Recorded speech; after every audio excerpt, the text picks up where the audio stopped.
chair. Just lean. Lean. Yeah, that's cool. All right, and again, these are generic, so just we're going to try and bang through as many as we can, so Cool. feel free to keep them short. Who do you play in the film?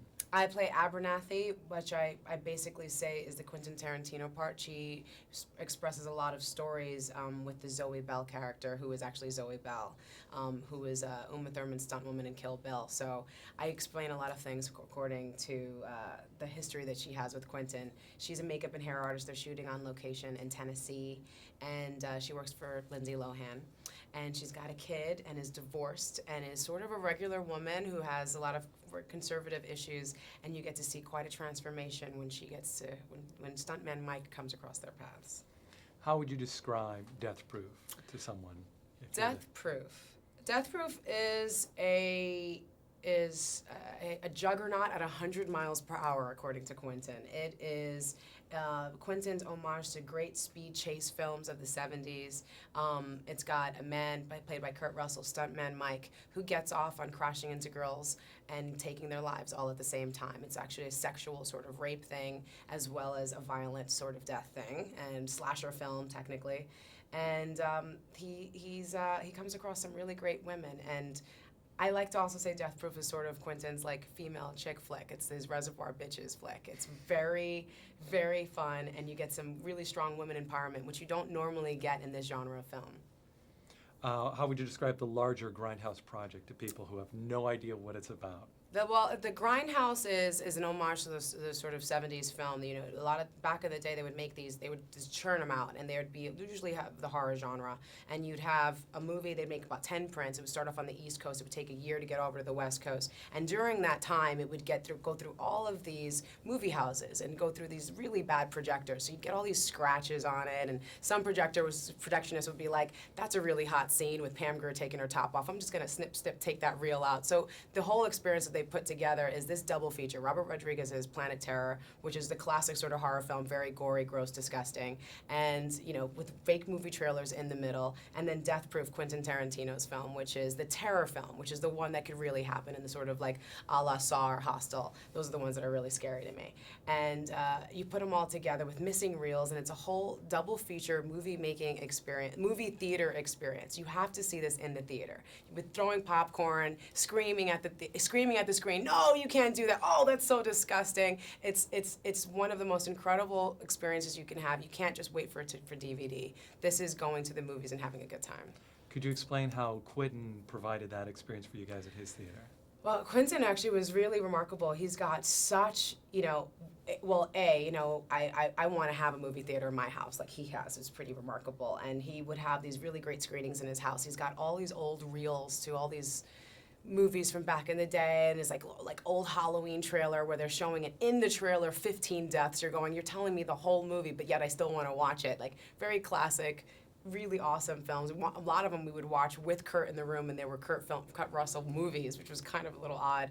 And he would just show these old movies, and it doesn't matter. They're like slasher films, weird cheerleader movies. Like, they're not necessarily the best acting, not necessarily the best story or the best production value, but they're so entertaining and so fun because it's strictly made for the audience. It's strictly made for you to participate in. And I really love that. I think that's a really wonderful thing that these filmmakers who have such a strong fan base are giving to their audience and going, we love movies so much. We want to share it with you in the way that we love watching them. Go check it out. How would you describe the experience of working with Quentin Tarantino? Quentin's a fairly remarkable man. He's very thorough. You know, he writes his script, and the last punctuation, the last period, the end is only something that you can even witness after he's done the final draft. It's very, very rigorous, and ends up being a sort of entity on its own. It's a really good read, down to the last punch. He's got every detail in it. You memorize that, and then you move on. And it's really wonderful because you don't need to really improv anything because it's pretty much all there. Quentin's got all his like girly dialogue and everything in there. It's pretty fabulous. But it's not a blueprint. It's not where we're just gonna base off of. It's its own thing, and then we make a movie, and that's its own thing. And he allows every department to contribute. He allows we were listening to music the entire time. There's no cell phones. There's nobody reading any books. It's all of us hanging on set all the time, talking about the work, playing with the work, doing dialogue with each other. Quentin's doing the dialogue with you in his Black girl voice or his New Zealand voice or whatever it is. It's clearly he's got a lot of characters in his head at all times. And it's really wonderful to be one of the people to help realize those outside of it. And it's you feel like part of that process. He's definitely a collaborative worker, more so than most other people I've ever met, because he's very comfortable as an actor, he's comfortable as a writer, he's very comfortable as a director, and so he sits there and he enjoys the pre-production process, the production process, and the post like no one I've ever seen before. Just following up on that a little bit more, how is working on a Quentin film different from the other films you've worked on? What's unique about the experience of making his movies? You know, I think there's a big difference, and that's why I think there are a lot of similarities between Robert and Quentin, is that they're both very passionate geeks. You know, they really, really love the process. They really love movies.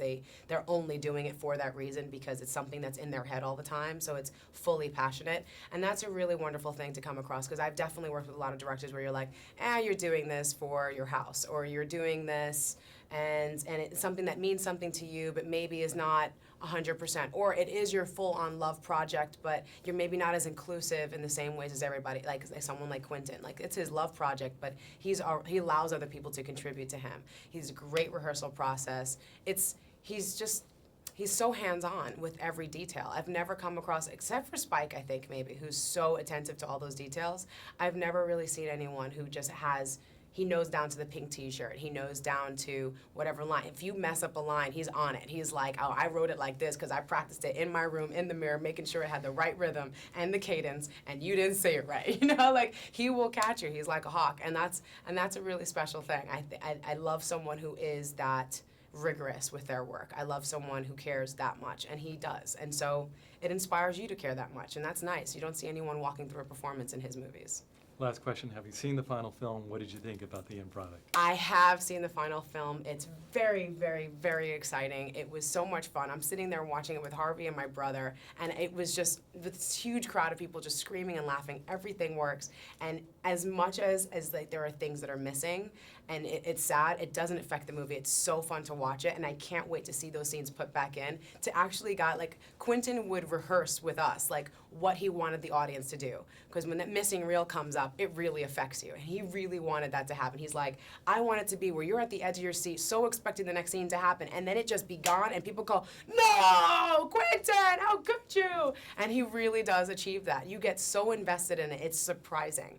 And to have, like, the great four of us sitting around the table, the Reservoir Dogs shot that's over 7 minutes long, and you have this one take that's just brilliant acting and brilliant writing and brilliant all that, all in the same movie with just, like, crazy crashes, and with a double feature where the woman has a gun as her leg. Like, it's so mind-boggling and random and so well choreographed. It's very, very beautiful. It's a really beautiful experience, and I'm glad that audiences are going to be able to have that.